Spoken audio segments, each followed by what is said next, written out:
In today's story, He-Man used something even more powerful than his muscles to beat Skeletor. You know what it was? If you said his brain, you were right. And just like a muscle, your brain is something you can develop to give yourself great power.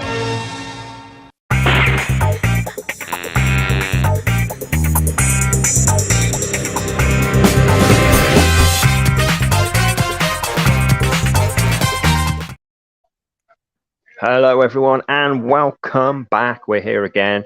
I'm Hades. How the devil are you?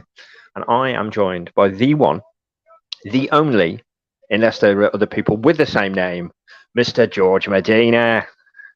Hello, everyone. Welcome. Thank you so much for joining us on another episode of Shoot the Ish.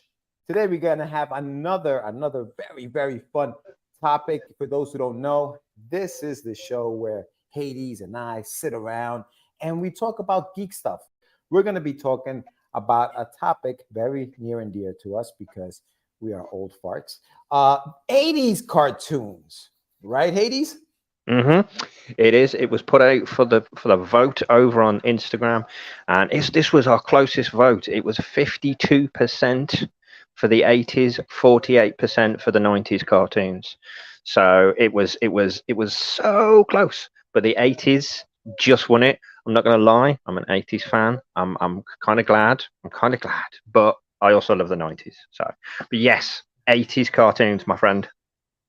You know, we could have gone either way on this one, right? Like it was one of those things where like you can tell people were like, okay, 80s and 90s. I mean, when I think about, because you know, obviously now that we know what the topic is, we're gonna go into 3 cartoons each, and we're gonna shoot the ish about each, our cartoons that we chose.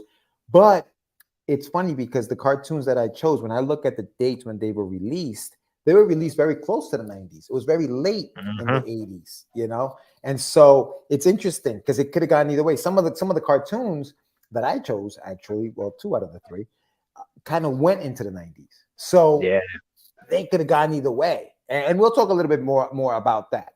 I'm excited to see as well if we have any overlap in our choices because we didn't discuss this beforehand. So I'm gonna bat it to you first, sir. Go for it. I like that sound effect. That was amazing. Thank you. All right, here we go. Number 1 on my list. And okay, let's just say this. My list is not necessarily in the order in which I like these cartoons. It was just the order in which they popped into my head. So it has nothing to do with like these were my favorites or whatever. This is just what popped into my head. I remember watching these cartoons. These were my 3 favorites, not in any particular order. Number one is the Teenage Mutant Ninja Turtles. Now, I know because we've spoken about this before. You actually hooked me up with a very, very good documentary about the Teenage Mutant Ninja Turtles, which I watched and I loved. But and I want to throw in a couple of quick little, did you know kind of things into each one of these. And one of them is I had no idea that in the UK, the Teenage Mutant Ninja Turtles weren't really called the Teenage Mutant Ninja Turtles, right? Tell us a little bit more about that, Hades, because you know. So over here, they were called the Teenage Mutant Hero Turtles because we weren't allowed to use the term ninja for some reason. And I've used this joke before, and God damn it, I'll use it again. I think that we weren't allowed to use the term ninja over here because they couldn't see them, so they don't believe in them. So that is what it is. But over here, they were Hero Turtles. I didn't know until the 90s, until I started to collect the comics. I didn't know until the 90s that I was like, what's this ninja stuff about? What is this cool ninja story that they have? Yeah. Was the Teenage Mutant Ninja Turtles. That's one of those cartoons that I watched, and this is one of the ones that I was saying. So in checking some of this stuff out, because now I got curious. I'm like, all right, 1980, when did they come out? So apparently it came out in 1987. So they started out in 1987, and the show ended in like 96. So they had a long run. For a long time, another fun fact, for a long time, it was the longest running American cartoon here in the States. Wow. And it only was passed by The Simpsons. Obviously years later, it was passed by The Simpsons. But it was for a long time the longest running American cartoon here in the US at 193 episodes, according to sources. Yeah, which I found kind of interesting. That's really cool. Yeah, I didn't know that. I mean, yeah, I think Simpsons is. I thought, that's been going since like the 40s, as far as I'm concerned. It's a crazy long show, but yeah, and there's so many incarnations of the turtles since, like as the animation, but it was the coolest cartoon in the 80s. It's so good, man. It was so good. It was so good. For me, finding out, and again, just a little side note here for people who don't know this. With this, it was in this same documentary that George mentioned. Finding out that James Avery, Uncle Phil from Fresh Prince of Bel-Air, everyone's favorite, is the Shredder. That blew my mind, man. Yes. How cool is that? Yeah, it's so good, man. It was such a game changer because they brought out the toys and the cartoon at the same time. Yeah. And it was, again, I know this had been done by Mattel on other things that we'll bring up, but they were so ready, and it was so clever because the toys looked like the turtles in the comic, and then you also got, the cartoon out. But the cartoon, and correct me if I'm wrong, right? But this is my opinion. The 80s was the best for cartoon theme tunes. Yes, I agree with you 100%. It's funny, we play that game with some of my family members about sitcoms as well. Just theme songs for sitcoms in the 80s. Yeah. They all had them. They all had a theme song, and it went right into cartoons because that theme song for the Teenage Mutant Ninja Turtles was something that had you singing it. And as soon as it started, you knew it was time to watch the cartoon. And that was the same for a lot of cartoons and for a few of the cartoons that we're going to be talking about today, I think. Because again, we don't know what cartoons each of one chose. You know what I did forget to mention, 80's? I forgot to tell everyone to subscribe, like, comment, and hit the notification bell because you never know when we're going to come back with any one of these shows. It could be next week, it could be in 2 weeks, it could be in 3 weeks. You just never know. So you want to make sure that you hit that notification bell, and that will let you know when the next show will come up. Okay, with that out of the way, sorry for the segue. No. Teenage Mutant Ninja Turtles. Yes, that was one of mine. What was your first one? I'll hit it over to you. My first one was the furry underpants wearing Battle Cat riding, which sounds wrong now I've said it, but I'm going to stick to it. Master of the Universe, He-Man. He-Man. I bloody loved He-Man. Even though his hair was ridiculous and he had furry pants. I love that cartoon. Again, it was one of those theme tunes. And the Masters of the Universe. And you're going to be singing it on loop all day. You're welcome. And I'm sorry. He-Man was sorry. Yeah, I'm not even sorry. But He-Man was so good, dude. It was. Do you know what?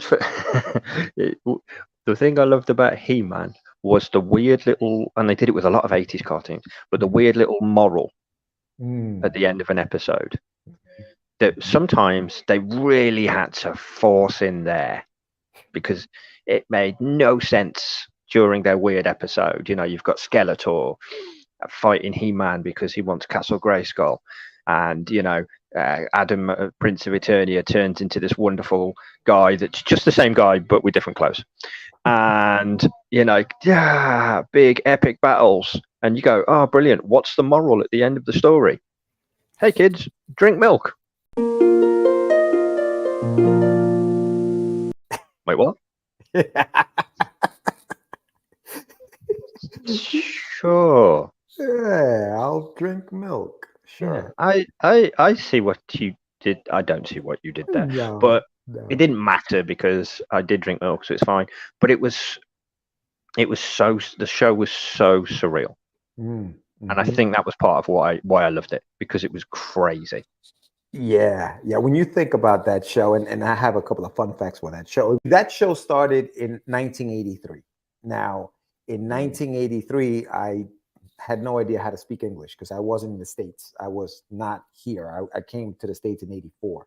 But as soon as I came here to the States, when I was like 7 years old, I got into it, man. It was one of those cartoons that, like you said, right? You were just into it. And the way he would transform into He-Man, you know, it was like that Superman thing, right? Where like the glasses you should have known who he was. Like he literally looked exactly like He-Man, except he had clothes on. And that was supposed to deter us from, you know, knowing that he was the hero called He-Man. It was ridiculous, but it freaking worked. It freaking worked. It freaking worked. And I thought it was a great.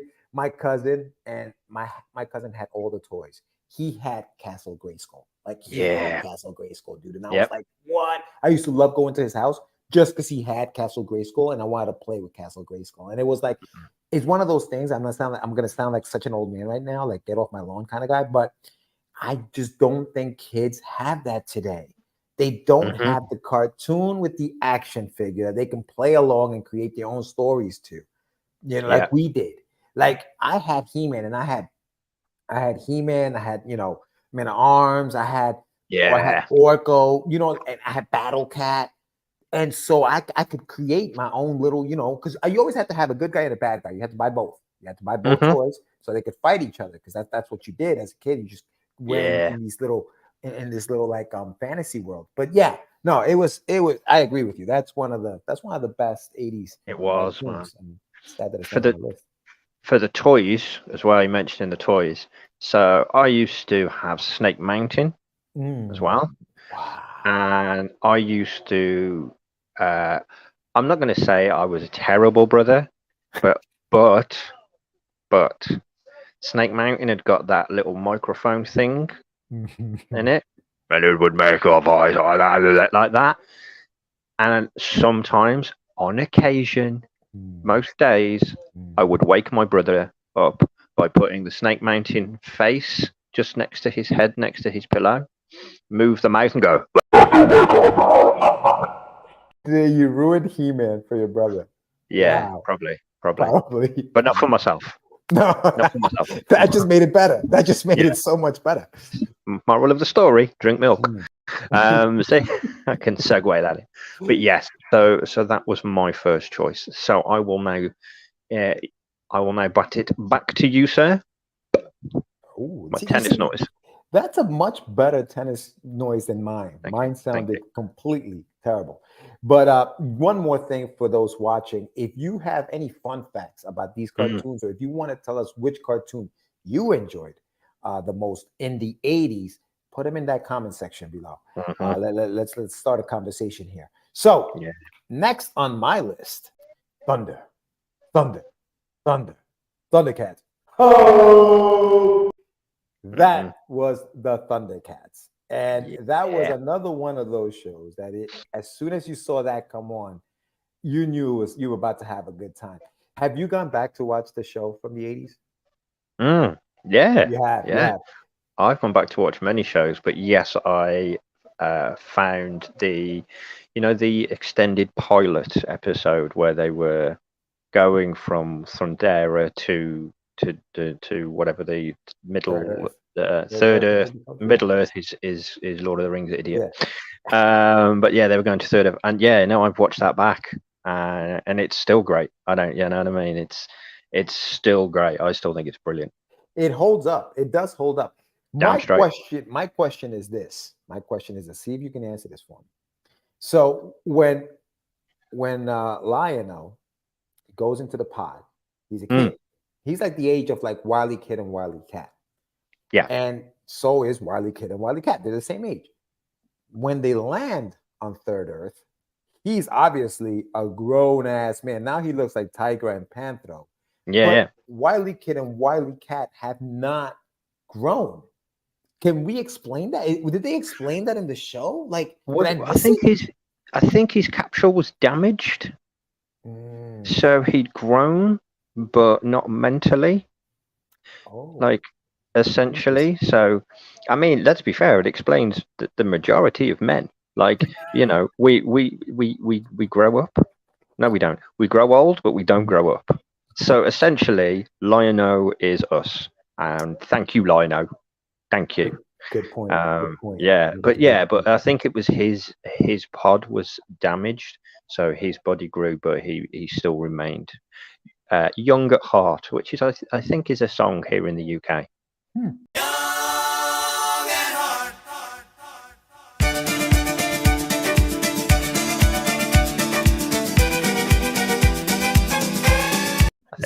Speaking of things that are in the UK and here, we talked about this briefly. James Lipton from the Inside the Actor Studio. Yes. Did you know that he helped to compose the theme song for the Thundercats? Get the out of here. Yeah. It's one of those things that I was looking. I was like, hey, let me see anything cool stuff about the Thundercats. And I thought that was really cool because James Lipton, for those who don't know, has a show called Inside the Actor Studio. Amazing show where he interviews actors and he goes into their background. I mean, he's an incredible interviewer. And to think that he helped compose the song, it's kind of wild. I think it's kind of wild. Yeah, it's kind of cool, man. That's awesome, dude. Yeah. We're going to add a section here, people. George's fun facts. Ooh. George's fun facts. George is the fact man, because this time, and if you go back to episode 1, you'll see that George didn't do his homework. George has learned. George has done lots of homework on this one. That's right. I'm redeeming myself. I am redeeming myself. I have one more for you on this one, Paul. Oh, cool. And this isn't a fun. I mean, we know this because we watched the cartoon. Speaking of the 80s cartoons that you said, this is another one where at the end of each episode, Lion-O, Chitara, Panther, and some of the other good guys would give younger viewers tips and advice about life. I don't remember that. Remember that. No. But I may have to watch a couple episodes and see how they fit that in. Because like you said, right now we have obviously He-Man did it. It's saying that the Thundercats did it, and there is one more show that I know did it because I remember this. And it may or may not be in one of our lists. We shall see as we move on. Yes, indeed. Cool. Yes, indeed. But that was my fun fact for the Thundercats. George's fun facts. George's fun facts. We're going to carry on with our list after these important messages. If you're an indie creator looking for a home for your comic book, graphic novel, short story collection, or novel, then you've come to the right place. Any One World is a full-service publisher and distributor which can take your creator-owned project and showcase it to the world. We offer 2 primary distribution channels: digital distribution, where we'll sell your book in our digital bookstore; digital and print distribution, where we'll sell your book in our digital bookstore and distribute through physical bookstores across the UK, USA, and Canada. In addition to distribution, Any One World can also work with you to publish your book. We'll publish your book digitally, helping you source artists, edit, format, and publish your book in digital format. Digital and print. We'll publish your book digitally and produce and distribute print copies of your work. Digital, print, and merch. We'll publish digital and print copies of your book and then work with you to design or distribute products and add-ons such as t-shirts, posters, and more. On top of all of this, we can offer additional paid services where required, specifically cover design, editing, and formatting. Unlike many traditional publishers, Any One World gives indie creators maximum control and flexibility over publishing and distribution. So if you're looking to partner with us to distribute existing books or publish something new, read carefully through the information below and fill out a submission form.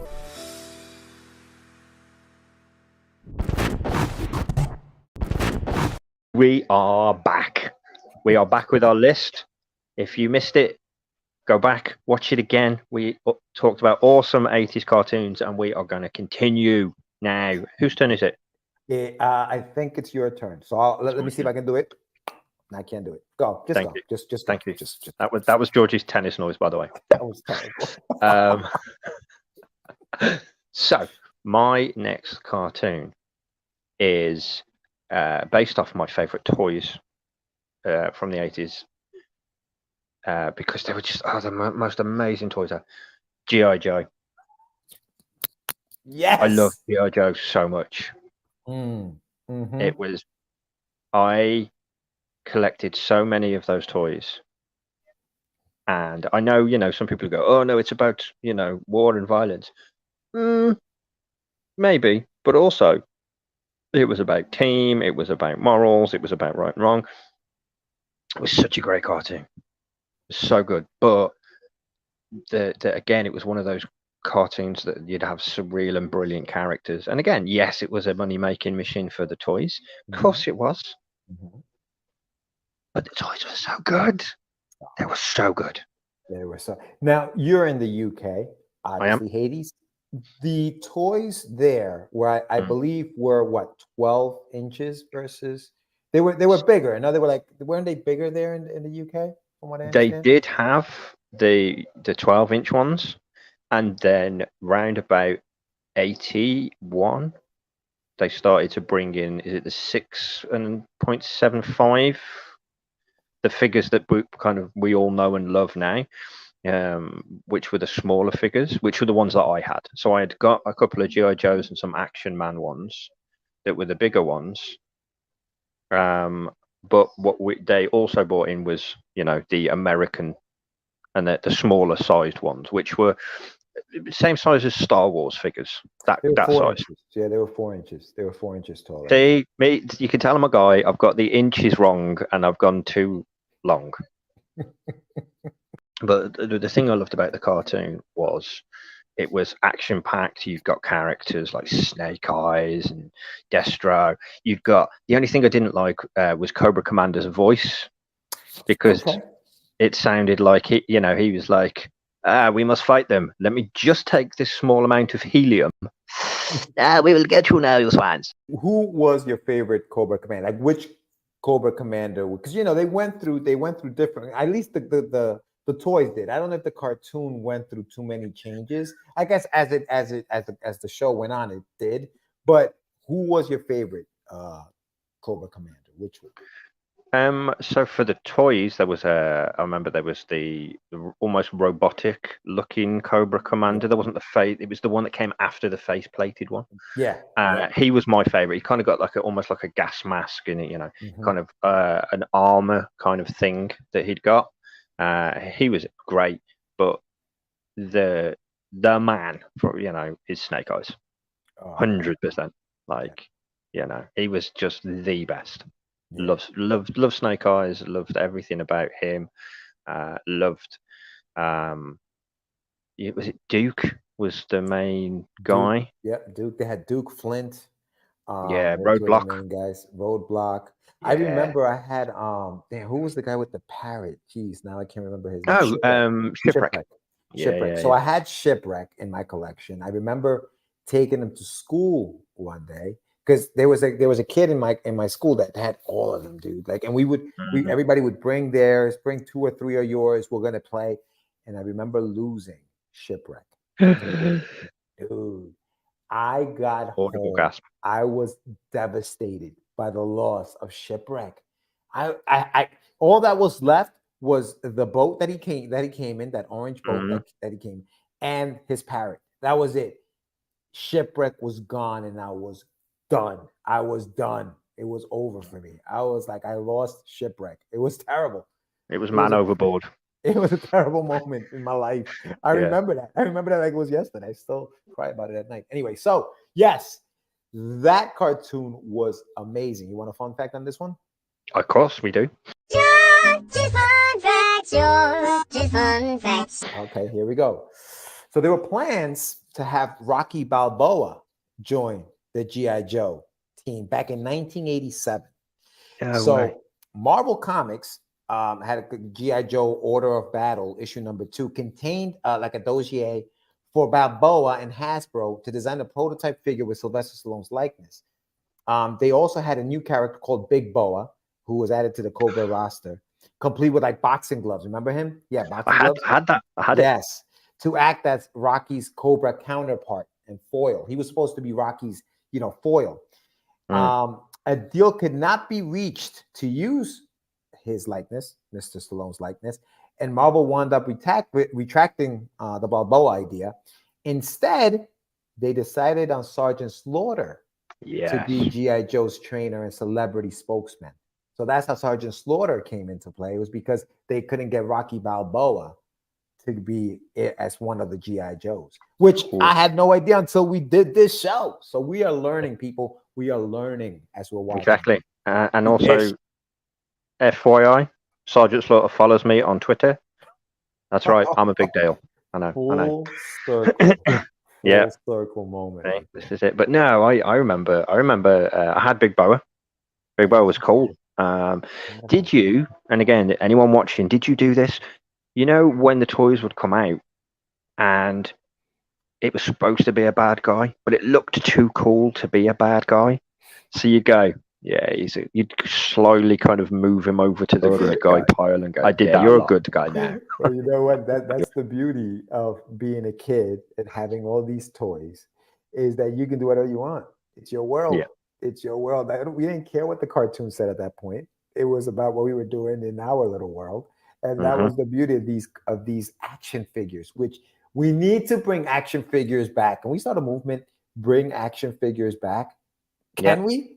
Because cartoons plus action figures. Yes, some cool cartoons with cool action figures. That's all I want. And listen, I know that action figures is a big collector's thing, and people don't open them up. They leave them in boxes and they display them in their homes. But can we go back to like when we used to be able to just open those bad boys up and just tear them up? I remember Duke. My Duke, remember, because they used to have like the little like rubber band. Mine snapped. Like that's how much I used to play with these toys. My GI Joe's rubber band snapped on Duke, and I had to go get a new Duke because that Duke was done. And but I feel like we are so careful with our action figures because mostly it's 30 and 40-year-olds collecting them nowadays. It's not kids playing with them. That we need to bring action figures back for the kids. Let's do it. Let's bring it back. Yeah, we need the cartoons back. We need the action figures back, and we need to play with the toys. God damn it! We need to play with the toys. Again, GI Joe was a great cartoon. It was action packed. This is the one thing that I don't think we mentioned yet, but it's the one thing about the 80s. Cartoons were an event. Your Saturday mornings, or you're back from school, you were waiting for this. You couldn't just go and grab it. And I know it's convenient now that you can just go and grab it.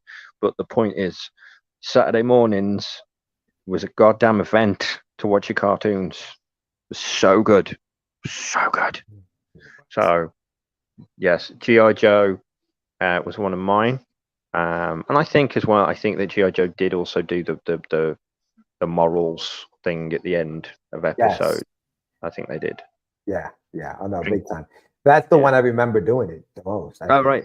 Yeah. Drink your milk, kids. Drink your milk. Yeah. Because they used to end it with, like the kid would say, I didn't know that. And then the G.I. Joe would say, now you know. And knowing is half the battle. G.I. Joe. And then it would end. That was the whole thing. That's why I remember it. Because that was the way they would end the show. See? 80s teaching you stuff, drinking milk. So that was my second one. Second? Third? I don't know. I think that was your second one. Second, so I'm going to bat it back. All right. Now, if I didn't mention this cartoon, I'd be a fraud because I was highly influenced by this cartoon in creating my own character or main character that I have right now.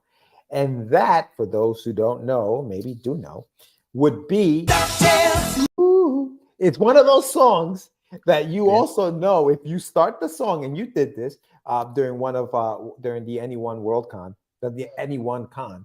You started the theme song, and people could chime along, even if they didn't know the words. They knew the melody, right? They knew they knew what would come next.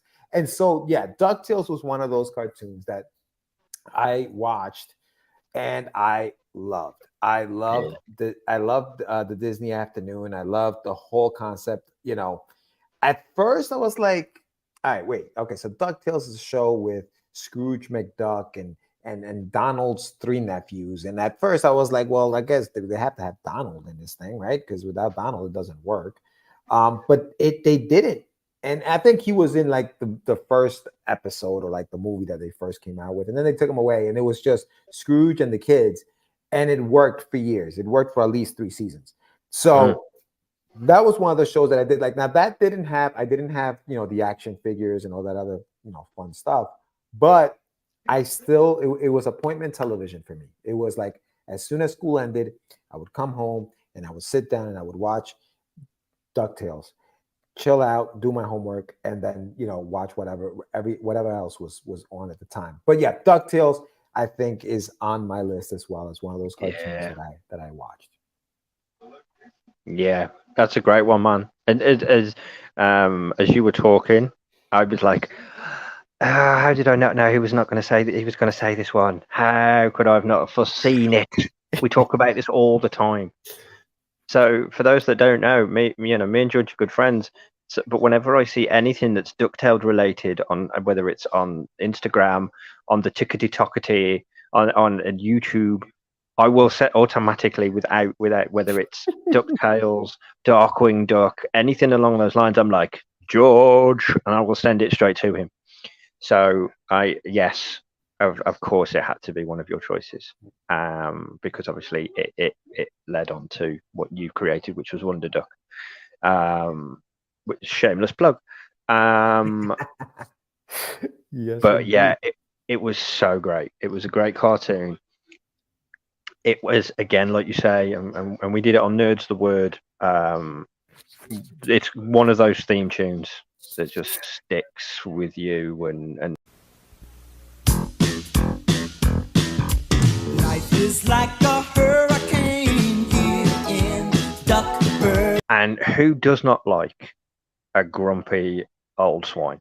Because that's what we're becoming now, right? So we're both of us are in our 40s. We grump and we grime, and we're trying to save pennies here and there. I don't have pennies that I can jump into. We're in a digital world. The best I can do is look at my phone and go, it's not as bad as I thought. But who can't relate to a grumpy old swine who's trying to save a buck? That's right. That's Yeah. right. That's right. I mean, the characters, there were so many characters, like even the villains, the Dudley Boys, and there were so many other just villains that kind of like just part of that was the things that sparked my imagination as a creator were a lot of those characters and how simple it was. Like a lot of these stories were just, they were going on adventures, and it was just an adventure for 22 minutes or whatever it was. And you were just enthralled in this thing, and you were just enjoying it. That was part of what I loved about a lot of the 80s cartoons that we talked about, just the list that we have right now. It was just those adventures that they would take you.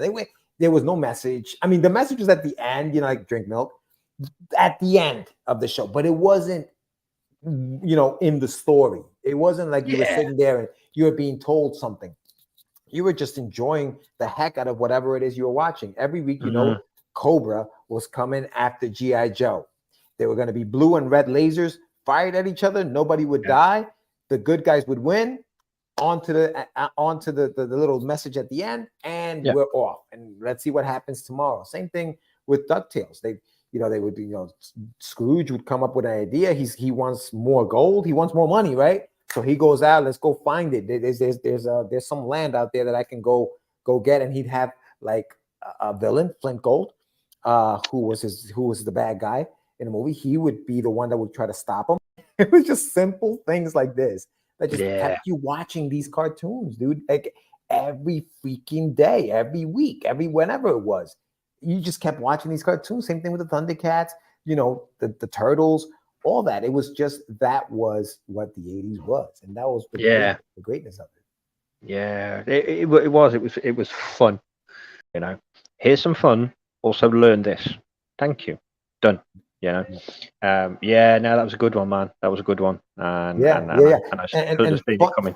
Fun fact about that particular cartoon, it was one of those cartoons. It was one of the most expensive cartoons.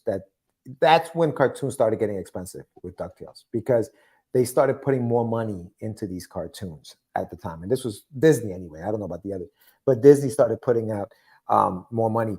DuckTales, according to this information here, DuckTales was produced on a budget of $275,000 for each episode made.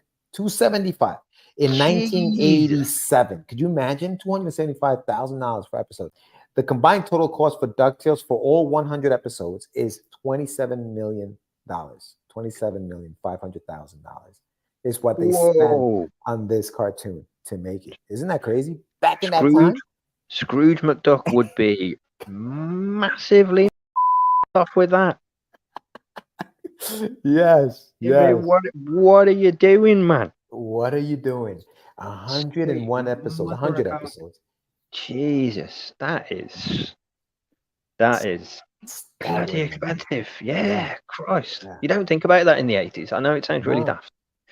You don't think about that, especially as a kid, though. You certainly don't go, I wonder what the budget of this cartoon is. No, you're just sitting there and going, nothing like a hurricane. That's what you do. So yeah. It's Yeah. I thought that was pretty interesting. Yeah. No, keep these facts coming, man. That's no way. That's cool. That's a good choice. Good choice, my friend. Good choice. Thank you. I will now pass it on to you for your final. Thank you. My final one. Here we go.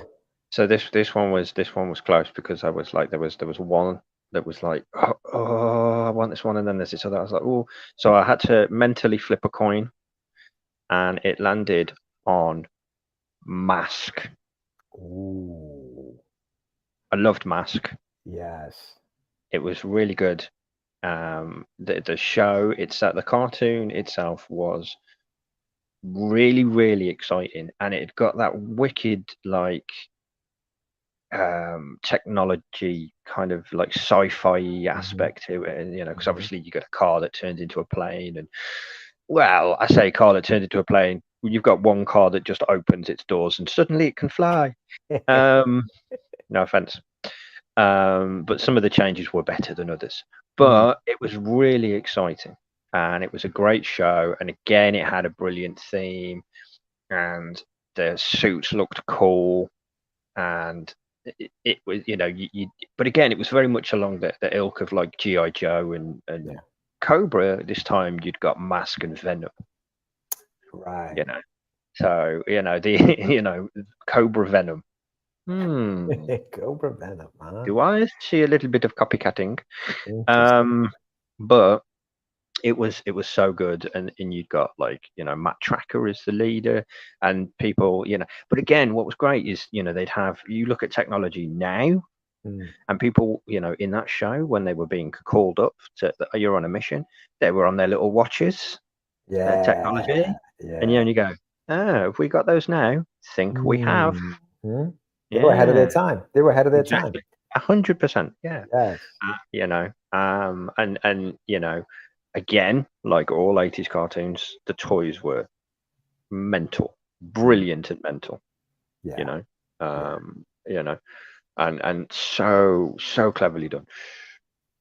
I love Mask. It was definitely, and I feel like back then it was all about, because it was for kids, it was all about the colors, right? And what everybody wore, and like, and so you had that. Then you had toys, the cars.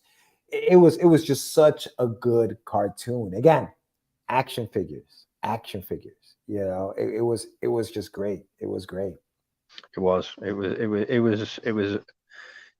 a great combination of the time. Now, fair, it was also a money-making combination of the time. Very clever business people. Yeah. I regret nothing because I had great toys. Yeah. And great cartoons. So I don't care. You money people making money, that's fine. I got cool toys. But yeah, and I will say what was the other flip of the coin. So Mask was my choice there. Mask was my choice. But the other flip of the coin, an honourable mention, but we won't go into it because it didn't win the toss. Transformers. Wow. Okay. See that was a close one. That was very close. The coin was on its side for like 10 seconds, and I was like, So what drove it? What made Mask win over Transformers? I think it was probably down to the toys. As a kid, I had got toys of both, but I favored my Mask figures, and also. Even though Transformers, robots in disguise is great, it's cool. The beginning, I can't. Again, it's in my head, but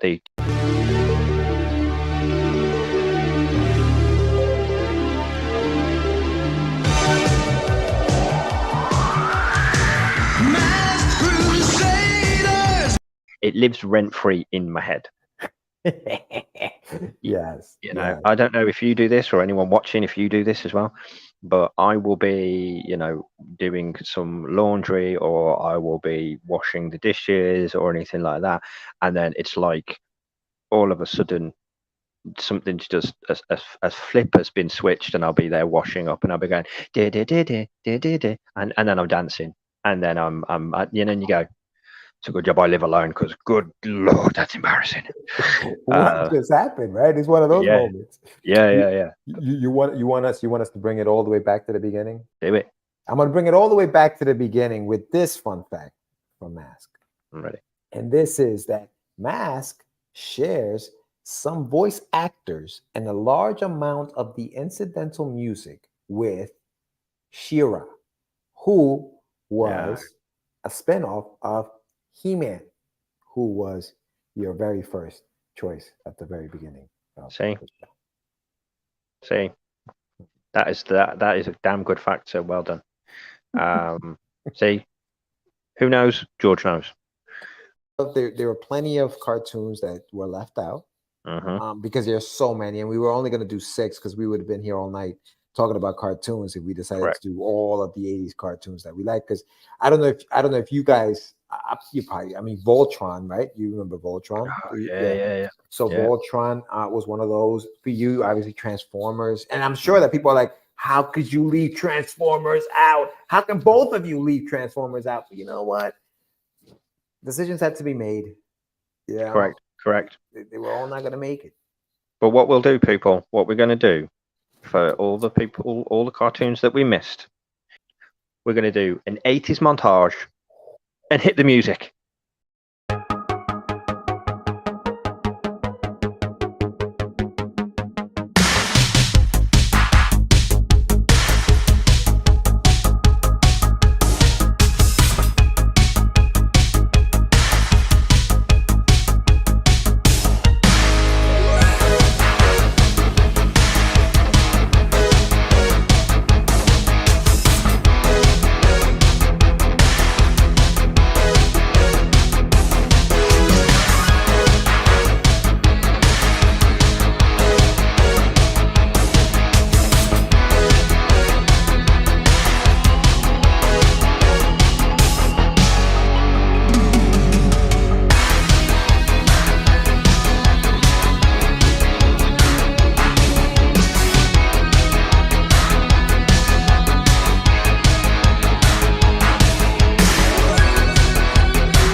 You're welcome. You're welcome, people. Yeah. Got to have a montage. Good. It's not the 80s without one of those. So lots of things there. Again, put it in the comments. What was your favorite 80s cartoon and why? Before we go, I do want to just let you guys know that if you like not just this kind of content, but if you're into comics and all that other fun stuff, we do that. We do that. Yes. I myself have a book that is out right now on the Anyone World. So if you guys want to check out anyoneworld.com, check out Russ5377. Check that out. It's there. There are tons of other indies that are on that platform as well. Absolutely. And if you're already on the internet and you're already thinking, hey, I want to look at comics, then also get yourself over to asapimagination.com to check the Our World side of things. Again, I did some writings on there. I did some books and some comics, as did Laurie Cunningham, as did some guy called George Medina. I don't know who he is. I'm not sure. And of course, we have the awesome Nem, who has written for us as well. So get yourself to asapimagination.com and check out the Our World stuff there. Yes, indeed. Awesome, man. This has been fun. As always, Hades, this has been an incredible time. Thank you, everyone, for joining us. Remember to tune in next time. Whenever that may be. Yeah, I'm done, man. This has been good. Yes, I'm done too. Peace. Laters.